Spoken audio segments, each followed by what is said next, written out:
Bonjour chers étudiants. Alors, je vous propose un cours d'initiation à Jean-Jacques Rousseau, puisque donc nous avons l'Émile ou de l'éducation au programme cette année en maths sup, et en particulier les livres 1 et 2 sur la notion l'enfance. Donc un cours de présentation que je ferai en plusieurs parties. Je vais vous présenter d'abord Jean-Jacques Rousseau à travers une petite biographie.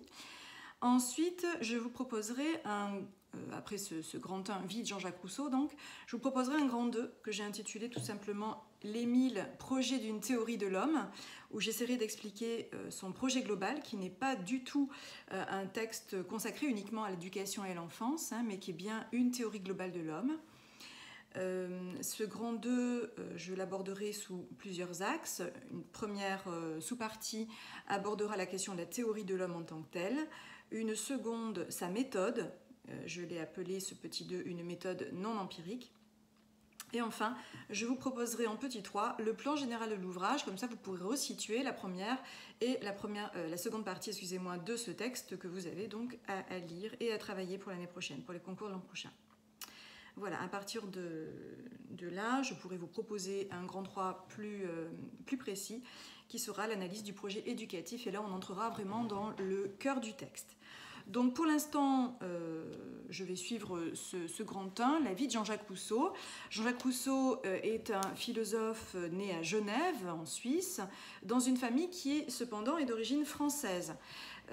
Il est né en 1712, donc on est au tout début du XVIIIe siècle, le 28 juin 1712. Il est le fils d'Isaac Rousseau, qui est horloger de profession, et de Suzanne Bernard, donc sa maman. Cette mère meurt 10 jours après la naissance de Jean-Jacques, qui donc est orphelin de mère très jeune, vous le voyez, ce qui peut-être aura une incidence sur sa manière aussi d'aborder l'éducation, on le verra.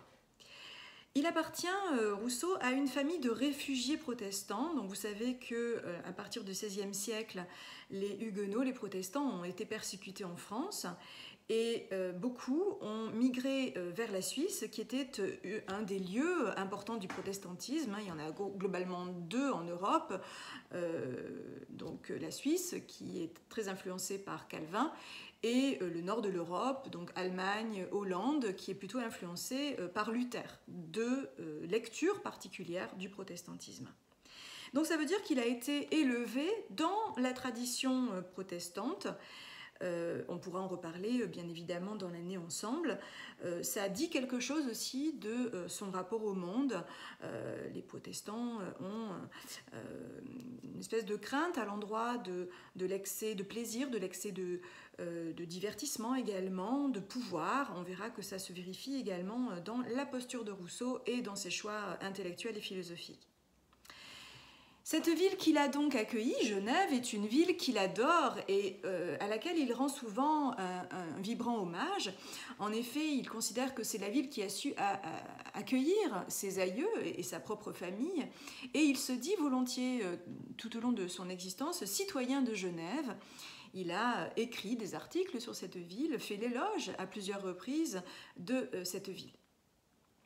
Alors que Rousseau a 10 ans, son père, donc Isaac Rousseau, se querelle avec un ancien capitaine d'un des électeurs de Saxe, donc un haut dignitaire de Genève, et cette dispute fait qu'il est obligé de quitter Genève, il est persona non grata.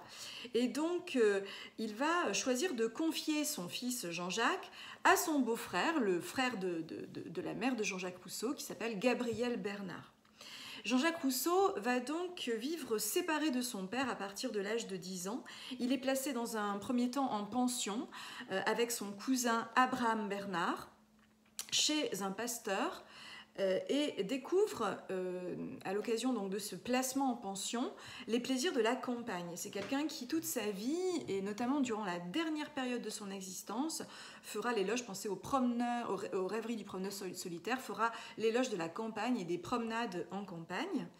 Donc ce plaisir lui vient sans doute de ces moments importants qu'il a passés avec son cousin chez un pasteur, le pasteur Lambertier, dans la ville suisse de Bossey, B-O-2-S-E-Y.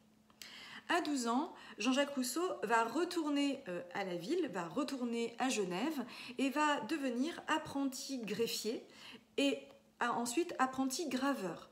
Donc ces deux travaux lui permettent d'entrer dans la vie active, vous le voyez assez tôt dans sa vie, puisque déjà à 12 ans, il est apprenti. 4 ans plus tard, il est en opposition avec le maître graveur chez lequel il fait son apprentissage. Et donc, cette opposition fait qu'il est amené à quitter à nouveau Genève, lui aussi, un peu comme son père, pour une raison de dispute. Il est accueilli donc par monsieur de Pontvert, qui est un curé à Confignon, qui va lui proposer, ce curé, de l'introduire auprès d'une dame qu'il connaît de son entourage et qui est Madame de Warens, W-A-R-E-N-S, qui vit à Annecy. La condition, c'est de se convertir au catholicisme. Je vous ai dit qu'il avait été accueilli par monsieur de Pontvert. C'est un curé, donc ça veut dire qu'il n'est pas pasteur, il appartient à la religion catholique. Et donc la condition pour être accepté auprès de Madame de Warens, qui le prendra sous sa protection, sous son aile, eh bien c'est de se convertir au catholicisme, ce qu'il va en effet consentir.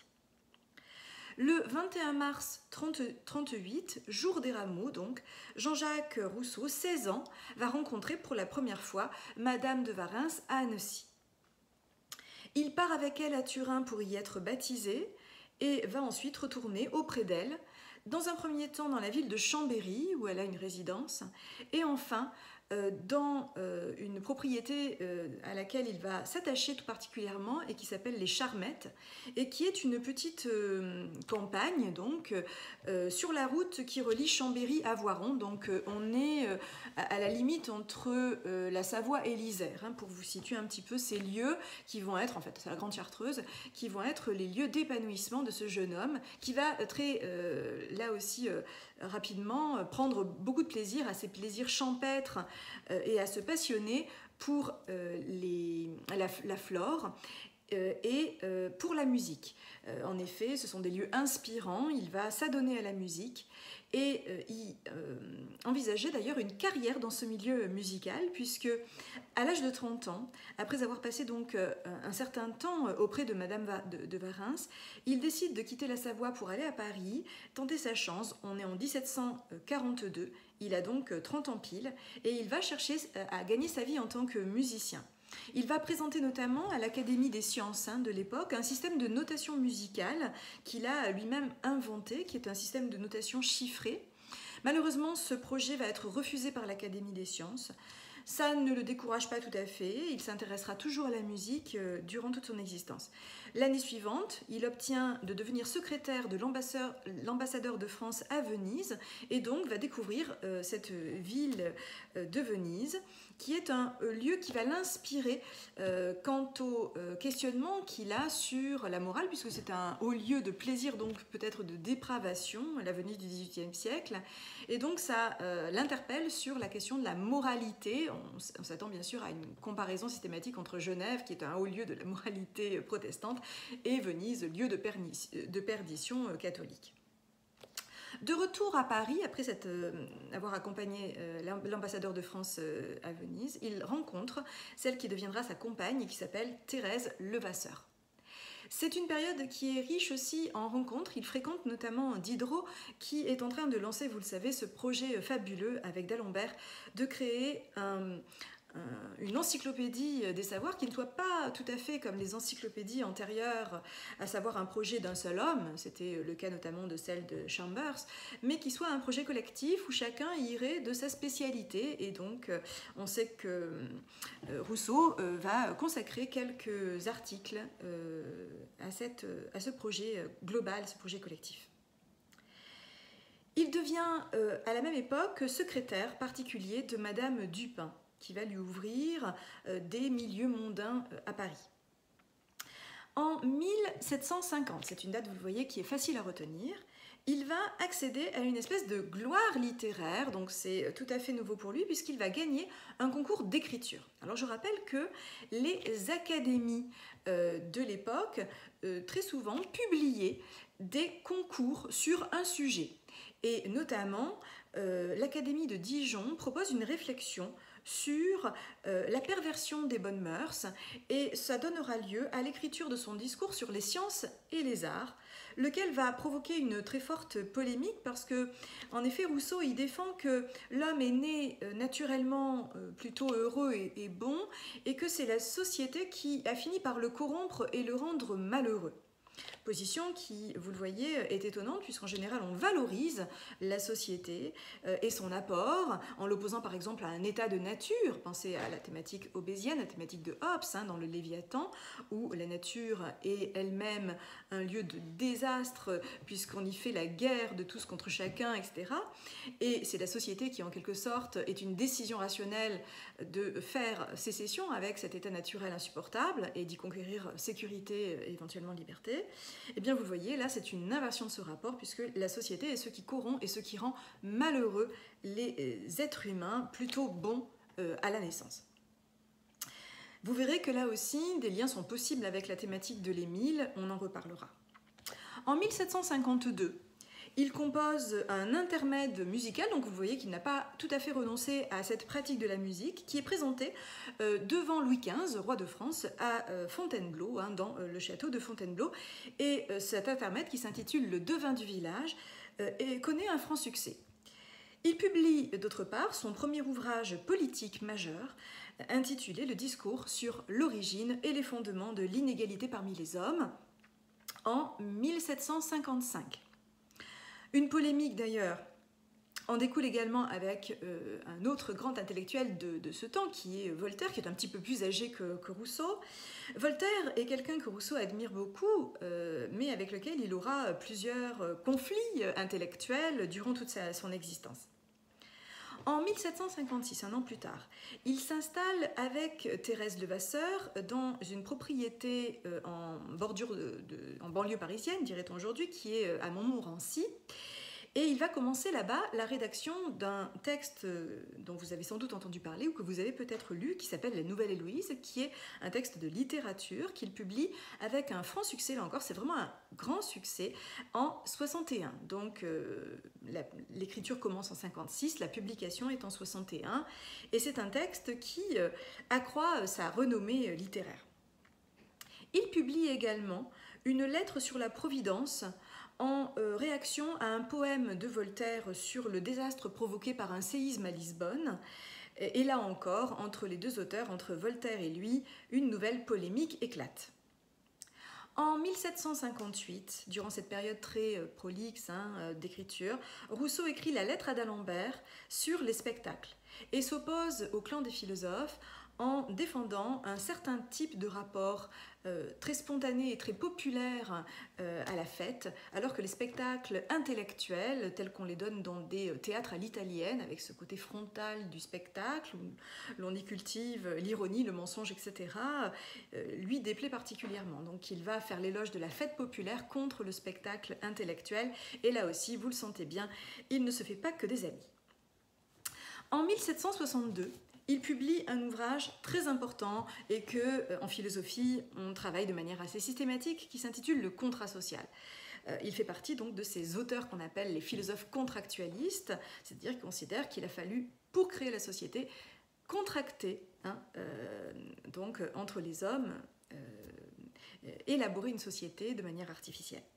Il publie la même année, en 1762, Émile, donc, ou de l'éducation, qui est un texte qui très rapidement va être condamné par le Parlement de Paris, notamment pour des positions qui y sont tenues relativement à la religion. Alors vous n'avez pas cette partie au programme, la profession du vicaire savoyard c'est dans la partie 4, donc vous n'avez que les deux premières parties, c'est partie des choses qu'on a pu aborder dans un programme antérieur notamment, donc c'est déjà tombé au concours, cette partie-là, la profession de foi du vicaire savoyard, où il critique les religions révélées, et nous dit que l'homme est plutôt appelé à défendre ou à croire en une sans dogme, une religion qu'il appelle donc naturelle.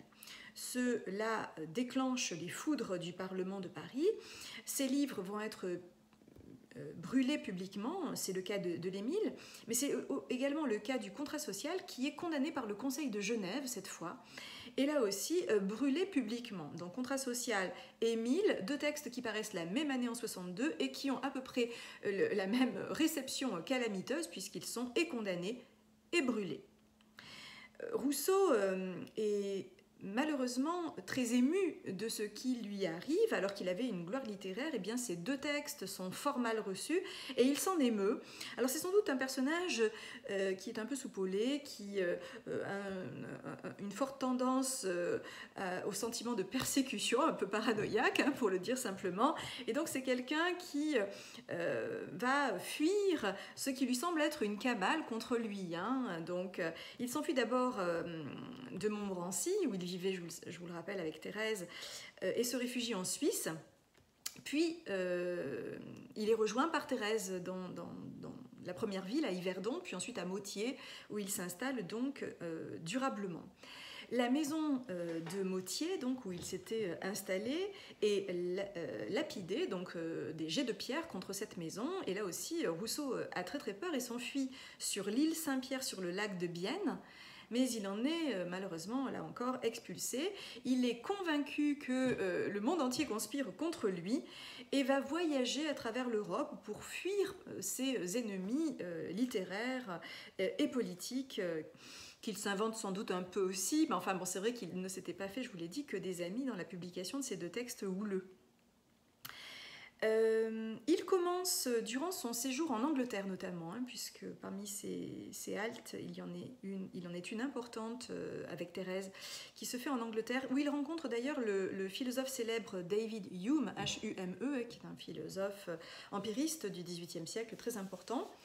Et c'est à l'occasion donc, de cette rencontre qu'il va écrire pour la première fois son projet des confessions et commencer la rédaction des confessions, hein, les fameuses confessions de Rousseau.